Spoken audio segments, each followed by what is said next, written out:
After mating, the queen ant immediately embarks on a perilous journey. Numerous predators lie in wait to end her life, but the soldier ants react in a flash. They arch their bodies and spray a stream of highly concentrated formic acid, a burning liquid that makes any attacker retreat. A fierce battle erupts. A venomous scorpion quietly creeps closer, hoping to strike amid the chaos. But the moment it shows its face, the ant army swarms and takes it down instantly. In the confusion, a cunning jumping spider seizes the opportunity to slip in, disguising itself as an ant to steal precious larvae right under their feet. As the colony struggles to regroup, a swarm of wasps launches a large-scale assault from behind. Can this tiny kingdom withstand such devastating storms? After escaping death, the queen begins the reproduction phase. She crawls into the space between two leaves and starts digesting her own body wings, muscles, even part of her brain, to produce her first batch of eggs. Those tiny eggs are the seeds of an empire. Just days later, the first worker ants are born.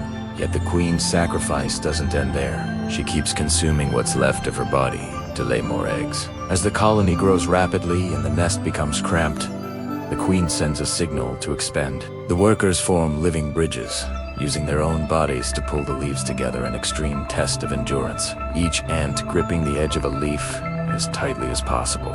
In human terms, that's like lifting a 7-ton truck with one hand.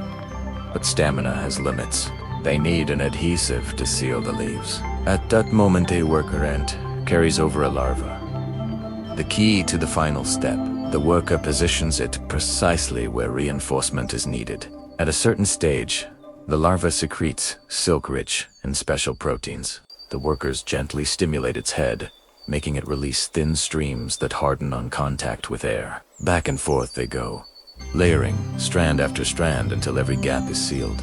A masterpiece of natural engineering, woven through flawless teamwork. The new nest is strong and filled with light. The queen settles into her warm new chamber, unaware that a jumping spider watches from afar.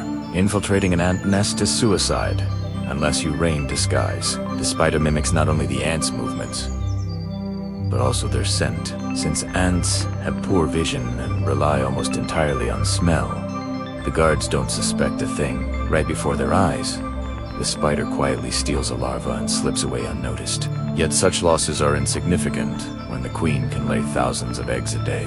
Even during the rainy season, the nest remains dry and secure. Outside, the storm rages, but inside, everything is safe. When the leaves begin to wither, the colony prepares to move. Every step is watched by a lurking scorpion, a deadly ambusher with powerful claws and a venomous tail. As the workers evacuate the queen, the scorpion creeps in from behind. Before it can strike, a soldier ant spots it. A lightning-fast clash ensues. The soldier is killed by a venomous stab but manages to send out a distress signal before dying. The scorpion doesn't realize that this is its end. Within seconds, hundreds of green ants swarm from all directions, surrounding and immobilizing it, locking every limb. The venom is useless now. Once the prey stops moving, the ants tear it apart and carry the pieces back to the nest as war rations. Sacrifice is inevitable in the world of ants, but the queen's endless fertility ensures their strength never fades. Not every invader dies, but anyone who underestimates ants pays the price. A caterpillar disguised as a larva receives royal treatment. It feeds on fruit, absorbing sugars and amino acids, then excretes irresistible honeydew, a delicacy for ants. But such mobile kitchens don't always appear when needed. So the ants invent a more reliable method: farming aphids, tiny sap-sucking insects that are easy to control. Using their silk-weaving skill, the ants gather the aphids into clusters like herds of livestock, ensuring a constant supply of sweet honeydew year-round.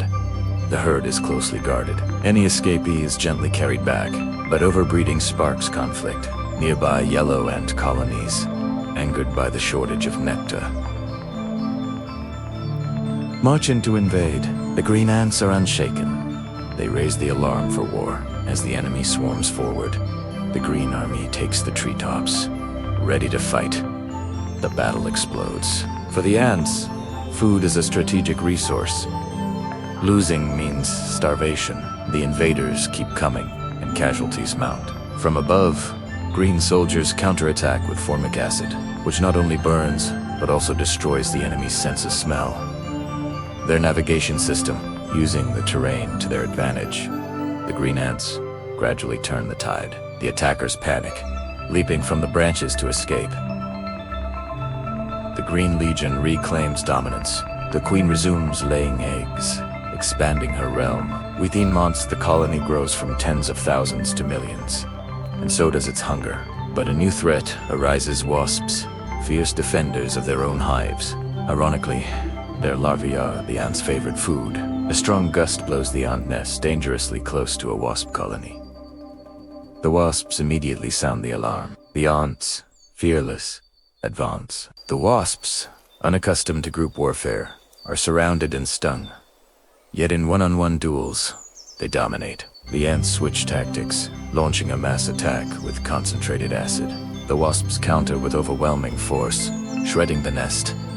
The queen orders an emergency evacuation of her eggs. Still, the wasps' reinforcements arrive endlessly. The ants scatter, retreat is their only option. The nest is destroyed, and the massive queen can't move alone. Soldiers die, carrying her to safety. In war, no one truly wins.